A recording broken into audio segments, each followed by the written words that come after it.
Welcome to my makeshift shaping bay. This is where I build my surfboards. I've had a lot of questions about this setup, so I figured I would do a video tour of my shaping bay.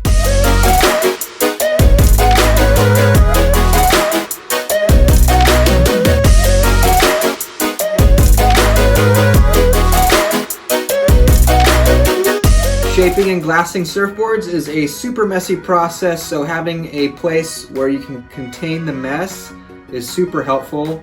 Like most people, I shaped and glassed my first few surfboards without a shaping bay. This is the rooftop balcony where I shaped my first surfboard. Right here on this flat countertop, it's super difficult to shape on a flat surface, but made it happen either way. Super messy, got foam everywhere, but silver lining is check out that view. The first board that I glassed was inside the middle of my garage, and it was literally on upside down buckets. After getting tired of the messes, I decided to make my own version of a shaping bay, but I had to work on a budget and I had to make it fit inside my garage. So I decided to do this pop-up greenhouse in the middle of my garage. So here's a picture of what my garage looked like before I had the greenhouse set up, and here's what it looked like after. So this greenhouse is obviously a much cheaper version of your professional shaping bay, and I actually got it for really cheap on Amazon. It was only $100 at the time. It's a little bit more expensive now, but they come in various sizes. This one is 12 feet long by 7 feet wide and 7 feet tall. So it fits perfectly in the back of my garage, leaving room on one side for all of my surfboards and my surfboard rack, and on the other side for my workbench and tools. It's basically just made of some tarp material and this metal framing that all connects together, and it's super easy to assemble, and it doesn't take very long. I actually got the idea of doing a greenhouse as a shaping bay from a Swaylox forum, so I'll put a link to that post in the description.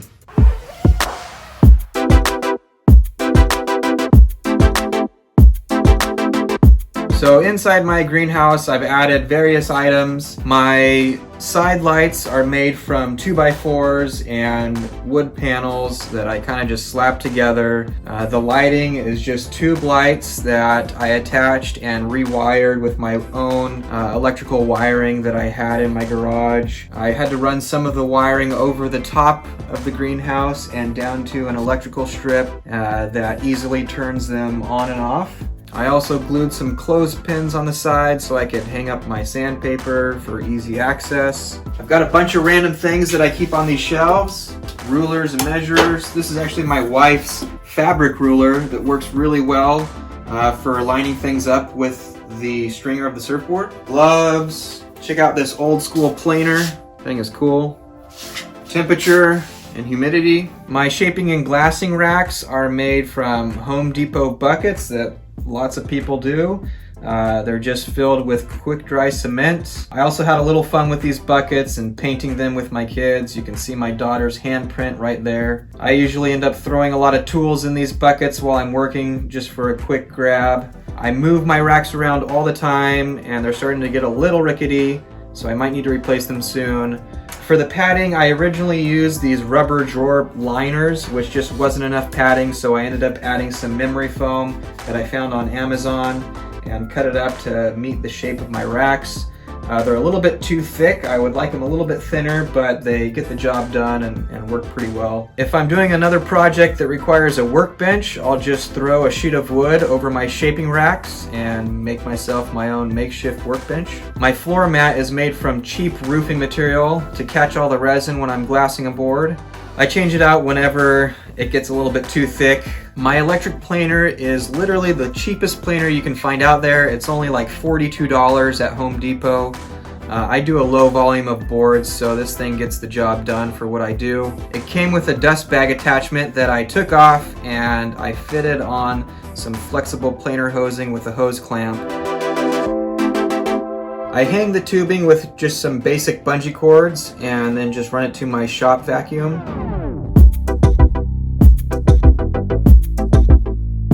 I was able to find this adapter that fits perfectly into my vacuum hose, and I used another hose clamp to attach it to the planer hose. I've got my templates hanging on the sides of my rack with just some Velcro straps. It's kind of a pain to get these things in and out, so I can't really recommend this setup, but I just don't have room in my garage to hang these things on the walls right now. In the back, I've thrown some old shelves and a workbench. It works well for storage and a place to mix my resins. However, I shape and glass in the same area, so this stuff gets totally caked with foam and dust all the time, so I'm constantly cleaning it. I've got some cut off pieces of foam that I'll use to make more hand planes in the future. I keep some of my resin in this ice chest. It can get really hot, and so this just helps keep it cool during the summer months. These trash bags under the resin caps work great to keep a better seal. Since I don't go through this stuff very fast, I have to try and make it last as long as possible, and I've had the resin gel up on me before from having it just sit too long. Got this bucket of scrap resin that I can use for future projects. This is a little cup full of scrap resin. It's black on the outside, but in the inside it is full of different colors. So that'll be fun to use in a future project. It's hard as rock. These are my old paintbrushes. Rather than throwing these things out and putting them in a landfill, I am making a paintbrush chandelier so I can hang it from my shaping bay. I try to reuse my paintbrushes with acetone, but sometimes it just gets to a point where they need to be thrown out, and so this is what I'm doing with them. I got this cheap $10 toolbox that I keep a lot of my miscellaneous small tools in. My little scale for weighing resins. I've got some drawers with my resin tints and pigments, as well as some fins, squeegees, brushes. These shelves just have a bunch of random things on them. Mixing buckets, old squeegees, Cabasil, some pieces of foam for ding repairs. Calipers, of course. All the different types of tape. Lots and lots of tape. Bunch of sandpaper. All the notes that I keep. I always like to log how much resin I use on each board and for each stage of the board. I've got my variable speed sander and my sanding pads. The red hard flex pad and the blue soft flex pad. Here is my fin marker and my FCS2 router jig. My homemade center fin router jig, and my Makita router for fin installations.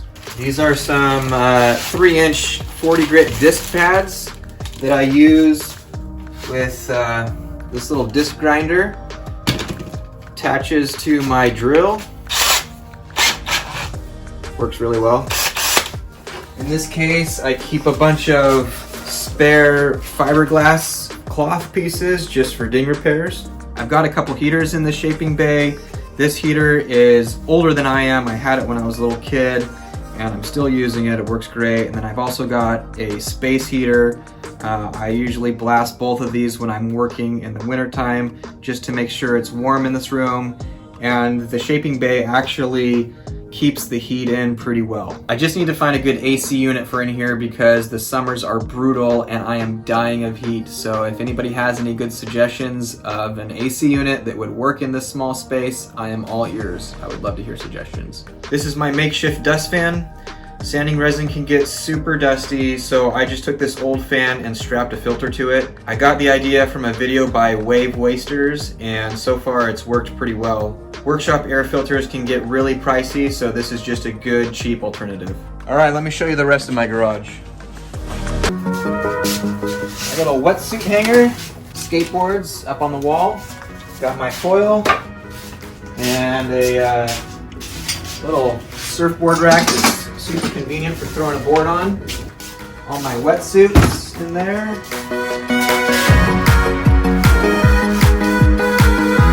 Easy place to throw a board. Swap out your fins, scrape off the wax. That's what you gotta do.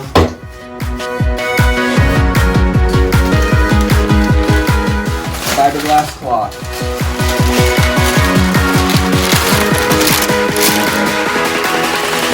Over here I've got 2 boards that I broke the same week. Clean snap right down to the middle of them, and just painted them and threw them up on the wall for a little wall art. This is a new Royal Enfield motorcycle that I just got, and I'm planning on throwing a surfboard rack on the side of it and cruising down to the beach. Shaping mask and my shaping hat. Alright, well that's the tour of my makeshift shaping bay. Hopefully you guys found it somewhat interesting. If you guys have an interesting setup, I'd love to hear about it in the comments section. Or if you have any questions, feel free to ask away.